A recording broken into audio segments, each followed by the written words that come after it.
चहा घेऊ का मग औषधं घ्यायला? घेतली. सांगायचं तरी काढा देऊ, बरं वाटेल कशाला. मला काही नको आहे आणि मला काही हवं असेल ना तर माझं मी ते घेईन. तू चिंता करायची काही गरज नाही. चिंता मी चिंता करायचं सोडलं ना तर मग बघा पस्तावाल या बोलण्यानं एकदा. काय पेपरामध्ये लिहिलंय का काढा कधी घ्यायचा, चहा कधी घ्यायचा, औषधं कधी घ्यायची, जेवायचं कधी? हं? बायकोपेक्षा तुम्हाला पेपर जास्त जवळचा वाटायला लागलाय ना हल्ली. छान छान. या घराचं असंच आहे, किती करा राब राब राबा सगळ्यांसाठी, पण ना प्रत्येकाच्या मनामध्ये फक्त एकच प्रश्न असतो, या बाईची गरजच काय या घराला? मला तरी नाही. काहीच वाटत नाही ना असं बोलायला. किती वर्ष असंच वागत राहणार आहात माझ्या बरोबर? जरा एकदा सांगा तरी.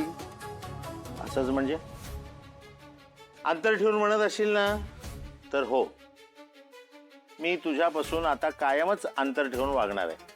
कारण तुला बोलण्यात, तुला समजावण्यात, तुला ताकीद देण्यामध्ये काहीही अर्थ नाही. आणि या जन्मात तरी तुझं वागणं सुधारेल ही शक्यताच नाही. त्यामुळे माझ्या तब्येतीचा विचार करून मी तुझ्यापासून अंतर ठेवूनच राहणार. पण हे सगळं कशासाठी? काय कारण काय याच्या मागे? मी माझ्या मुलीच्या भल्याचा विचार केला, तिचं लग्न एका छान श्रीमंत कुटुंबात करून दिलं म्हणून. नाही, तू तिला एका नालायक माणसाच्या तावडीत दिलंस ना म्हणून. काय किती अभद्र बोलते आहो. जावयांबद्दल बोलणं पाप असतं. आणि तुम्हाला हजारदा सांगितलंय, अंशुमन बदललेत, सुधारलेत. ते खूप प्रेम करतात हो आपल्या मुलीवर, खूप प्रेम करतात. एकदा असे डोळे उघडा आणि बघा, तुम्हाला तुमची मुलगी तिच्या घरामध्ये प्रचंड प्रचंड सुखी दिसेल. आणि खरंच ती खूप सुखी आहे हो तिच्या घरात. बाबा हा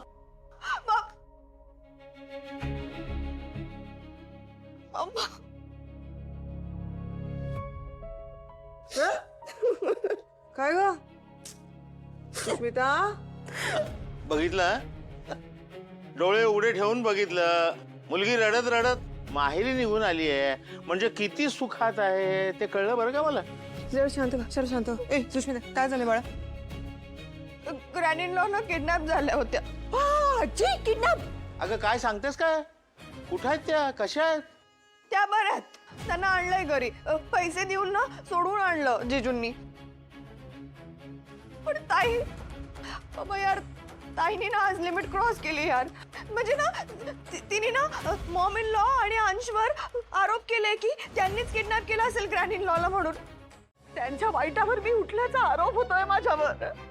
इच्छा असूनही ना हे असले आरोप नाही विसरू शकत मी. अरे या घरात मी पण मोठी आहे ना. आईच्या खालोखाल जर कोण असेल तर ती मी आहे. तरी माझ्यावर ही वेळ यावी.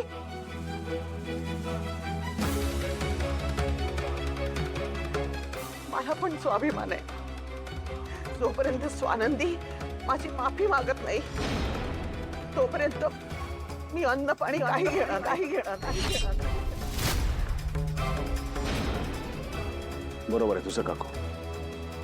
स्वानंदी मॅडम, तुम्ही काकूची माफी. अरे काय गरज आहे? म्हणजे स्वानंदी तिच्या दृष्टीने बरोबरच बोलते ना. मुद्दाम कुणाला दुखवण्यासाठी नाही बोलत ती. पण तरी काकू दुखावली गेली ना आजी. आजी इट्स ओके. राजवाडे बरोबर बोलतायत.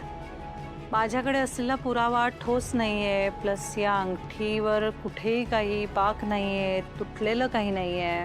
माझ्यामुळे काकू दुखावल्या गेल्यात ना. काकू आय एम रिअली सॉरी. असं नाही स्वानंदी, तुला सुद्धा कळायला हवं घरातल्या मोठ्या माणसांबरोबर कसं वागावं. स्वतःच्या मनाला येईल तसं नाही वागून चालत. आता काय करू सांगा, मी ते करते. उठा बशा. काकू अगं काय त्यांनी माफ. अरे शिक्षा सगळ्यांना सारखीच पाहिजे ना. माझ्याकडनं चूक झाली, मान्य केली मी. पण आईने मला उठा बशा काढायला लावल्या. मी काढल्या ना. मी उलट बोलले का त्यांना काही? मग आता स्वानंदीला वेगळा न्याय का? तिला पण उठा बशा काढायला लावा. हे अति होते हा मल्लिका. अगं स्वानंदी फक्त माझ्या किडनॅपर्सना शोधून काढण्याचा प्रयत्न करत होती ना. तिने जाणून बुजून कोणाचा अपमान नाही केला. पिंट्या, स्वानंदीने उठाबशा काढल्या ना तर मी अन्न पाणी सोडून देईन, सांगून देते मी तुला. बस बस बस आता. कोणी खाणं पिणं सोडणार नाही आणि उठाबशाही काढणार नाही. काकू, स्वानंदी मॅडमनी माफी मागितली.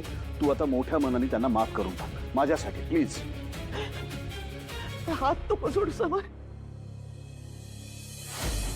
तू माझ्या मुलासारखा नाही, तू माझा मुलगा आहेस आणि या आईचा तुझ्यावर खूप खूप जीव आहे रे. म्हणून तुझ्यासाठी मी तुझ्या बायकोला माफ करते. पण आनंदी, तू ही लक्षात ठेव, इथून पुढे असं काही होता कामा नये. स्वाभिमान जसा तुला आहे ना तसा मलाही आहे.